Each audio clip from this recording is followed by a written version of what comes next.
All right, now for problem number 1, they're asking for the sum of the interior angles. I need to know the number of sides, so I have 1, 2, 3, 4, 5 sides. So that means that the number of sides is equal to 5. Because it's interior angles, the sum of the interior angles, I'm going to use the formula n minus 2 times 180. Okay? Now, this 5 minus 2 will give me 3. And where that 3 comes from is that if I divide this up into triangles, I'm going to get exactly 3 triangles. So it's always n minus 2, right?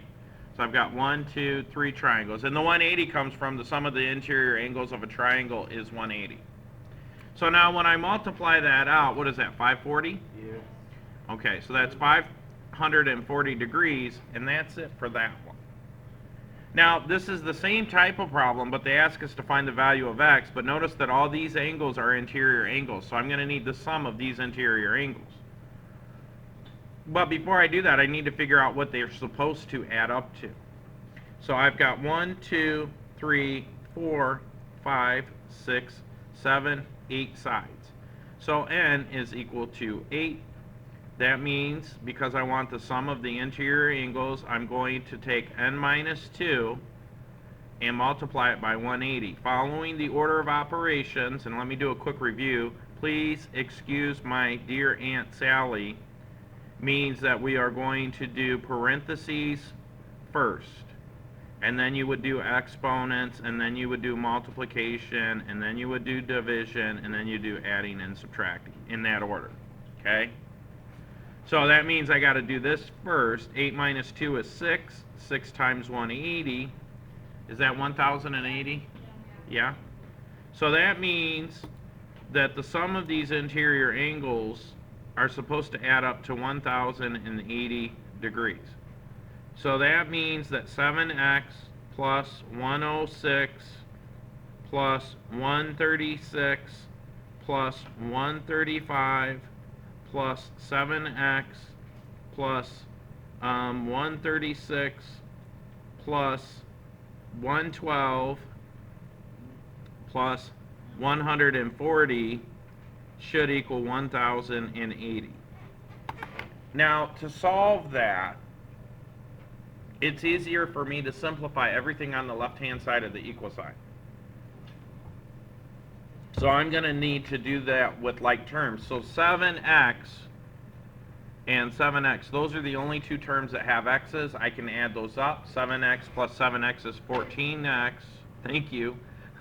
And then the rest are going to be, that's a lot of stuff. But let me add it up. I know some of you have already added it up, and that's okay. But let me add it up, because I want, when I play this video later, maybe somebody hasn't quite added it up. So now I'm just going to add all the numbers. I'm going to add this, and I'm going to add this, add this, add this, add this, add this. So I'm going to say 106 plus 136 plus 135 plus 136 plus 112 plus 140. And what did you guys get? 765. And you are correct. So that's plus 765. And that's set equal to 1,080 degrees. So now it's pretty easy to solve. I'm going to subtract 765 from both sides. And I get 14x is equal to whatever 1,000. Oh, you think so, huh? All right, let me see. That's funny because you asked for one.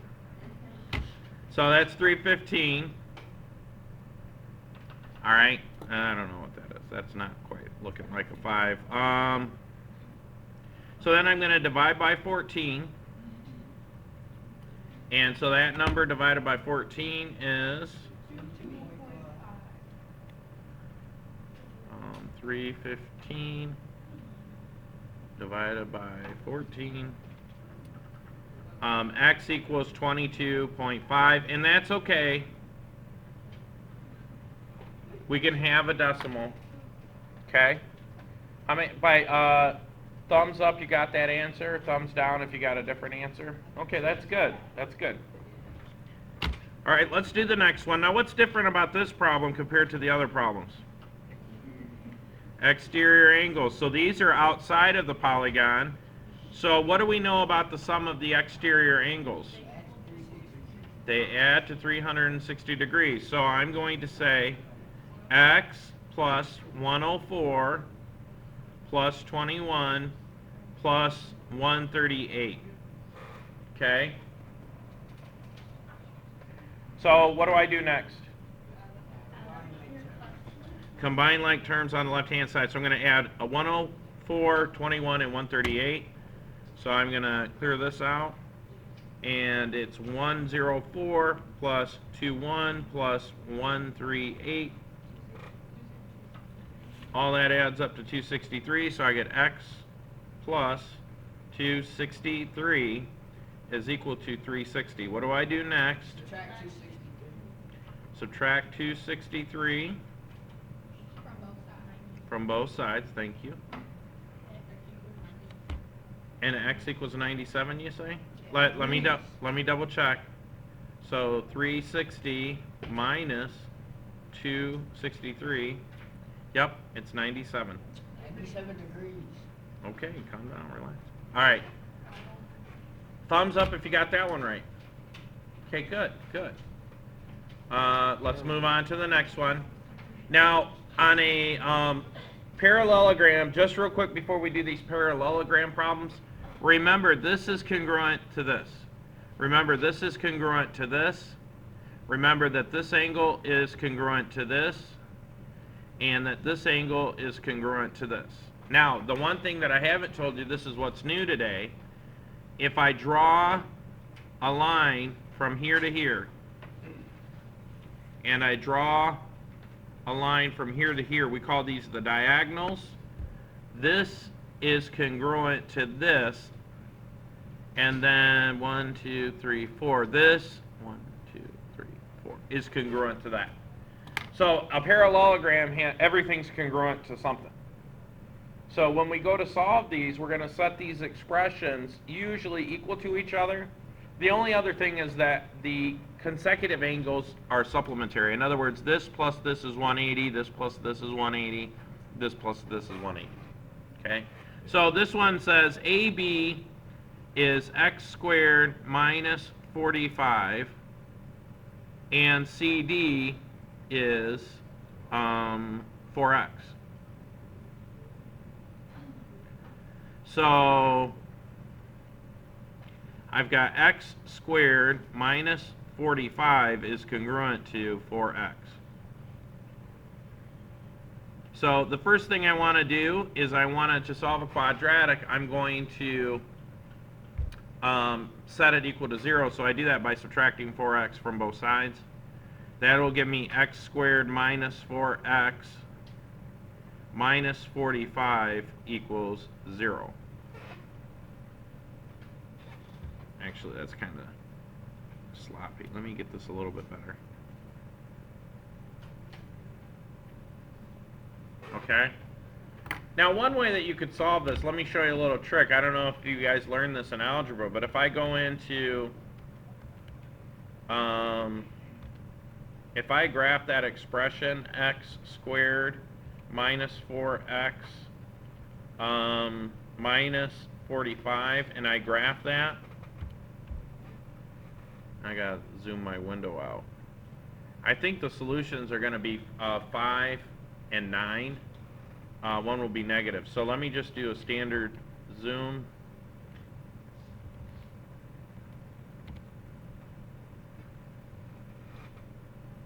Yeah, so it's going to be negative 5, positive 9.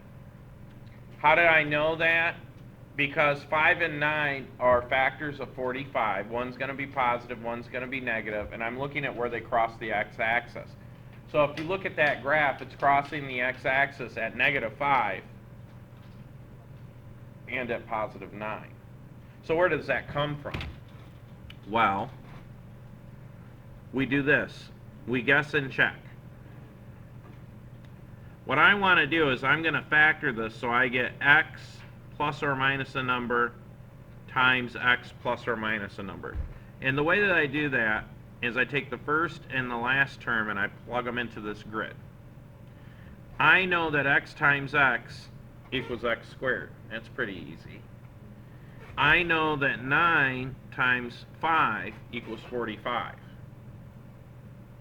1 times 45 does it too, but remember that this middle term here, this middle term is the sum of this and this. So if I multiply the row by the column, 9 times x is 9x, and 5 times x is 5x. But because this is a negative 45, either the 9 or the 5 has to be negative. Okay? The way that I determine which one is negative is they have to add up to negative 4. So if I make 9 negative, then this becomes negative 9x. What's 5x minus 9x? Negative 4x. So if you still don't see what I'm saying, if I write this down, I'm saying that x minus 9 times the quantity x, and this is a positive 5, plus 5, should equal x squared plus 5x minus 9x minus 45, right? Okay. So now, what happens when I combine like terms? That becomes x squared minus 4x minus 45. So basically what I've done is I've shown that x minus 9 times x plus 5 equals 0. Or actually it equals x squared minus 4x minus 45. It's the same thing. Now in order to make this equal 0, I have to remember that 0 times 0 equals 0. So then I'm going to say x minus 9 equals 0 and x plus 5 equals 0. Here I'm going to add 9 to both sides of the equation and I get x equals 9. Here I'm going to subtract 5 from both sides of the equation and I get x equals negative 5. Now one of those will work, one of them won't. Now when I say one of these will work and one of these won't, what's 4 times negative 5? In other words, if I plug in negative 5 into the equation, what does that give me? Can we have a measurement of negative 20? No. What if I plug in 9? What does that give me here? 30? 36. And then if I plug a 9 in here, I get 81 minus 45, which is, guess what? 36. So technically, if we're real technical, 9 is the actual solution.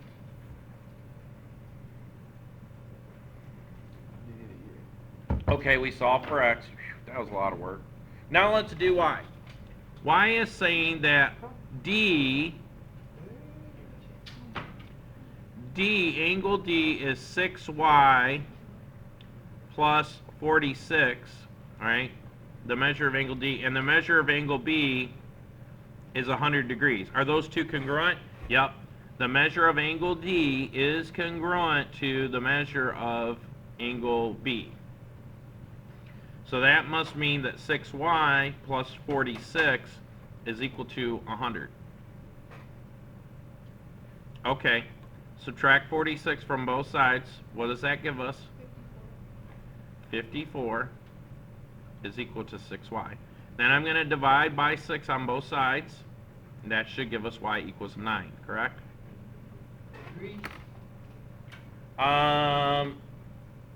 No, because this whole thing is degrees. So if you plug the 9 into here, guess what it'll give you? 100 degrees. So you don't put the degrees by 9. And you don't put degrees in for the other thing because it's the length. I like that you're thinking about it though, because technically it's important, right? Sometimes we're solving for an angle and the answer is 45 degrees. Sometimes we're solving for a value of x and that's just a number. And I like that you guys are trying to think about the units because units are important. All right, moving on. Now we've got another parallelogram. What do I know about this line and this line? They're congruent, right? What do I know about this line and this line? Let's do this one first, because I see that one of these has an x and one has a y. So I'm going to say that 8x plus 12, they have a key, don't worry about it, is equal to 6x plus 16. What do I do first? I'm going to subtract 6x from both sides, and then I'm going to get 2x plus 12 is equal to 16. What do I do next? I'm going to subtract 12 from both sides, and I get 2x is equal to 4. Then I'm going to divide by 2, and I get x equals 2. Now, the reason I solve for that first, notice that this one has an x in it and a y. So we're going to need to plug that in. So now for the next one, I'm going to say 2y plus 15 is equal to 4x, but what is x? 2. So I'm going to say 4 times x, but I'm just going to plug in a 2 instead, plus 21. Well, let's do that math first. 2y plus 15. What's 4 times 2? 8. What's 8 plus 21? 29. So that whole thing becomes 29. Now, why did I multiply this first? Order of operations. Please excuse my dear Aunt Sally. Were there any parentheses? Yes. But there's no work to be done on the inside. Any exponents? No. So the next thing I do is I have to find what I can multiply. And I got to do that first. Then after I multiply, there's no division, then I add. Anyways, next step is 15 needs to be moved over. So I subtract 15 from both sides. That gives me 14. Divide by 2. Y equals 7. Thumbs up if you had those answers. Okay. All right, one more problem, then we're good to go. AE is 2x plus 32. CE is 6x plus 8. Well, I said that this is congruent to this, didn't I? The diagonals of a parallelogram bisect one another. And by the definition of bisecting, that means it cuts it into 2 equal congruent parts. So that means that AE, I can see it just fine. AE is equal to CE. No, I see what she's saying. She's sitting way in the back, so it needs to be higher up on the screen. Thank you for letting me know. It's probably easier to learn when I let you see what I'm doing. So then 2x plus 32 has to be equal to 6x. And I had this wonderful speech I was going to give you about diagonals and bisecting and congruent parts, and maybe next time. So then minus 2x from both sides. 4, you're half right. 4x plus 8. What do I do next, Smarty Pants? Subtract 8. All right. Okay. Show off. You got some haters. Just gotta ignore the haters. You know what I'm saying? All right.